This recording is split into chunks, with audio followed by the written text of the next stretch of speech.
ক্ষুধার জ্বালা, ক্ষুধার কষ্টে এভাবেই প্রতিনিয়ত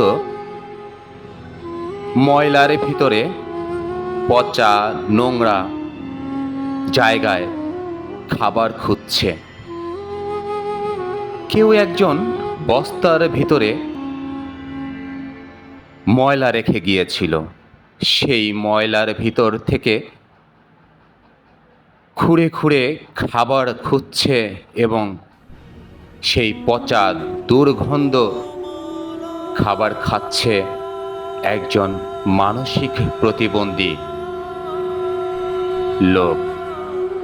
ভবঘুরে এই মানসিক প্রতিবন্ধী লোকটি ধামরাই থানা বাস স্ট্যান্ড সংলগ্ন বেশ কিছুদিন যাবৎ এভাবেই দিন কাটাচ্ছে। তার কাছ থেকে তার বাড়ির ঠিকানা কিংবা নাম কোনো কিছুই জানা যায়নি, কোনো কথাই বলছে না। এটাই হচ্ছে মানুষের জীবনের বাস্তবতা। জানি না তার বাড়ি কোথায়, তার আপনজন কে।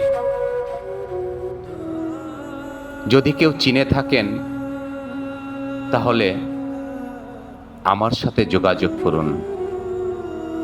আমরা সবাই দোয়া করি আল্লাহ ওনাকে হেফাজত করুন, ওনার পরিবারের সন্ধান খুঁজে বের করার তৌফিক দান করুন।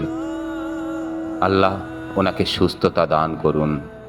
আমিন।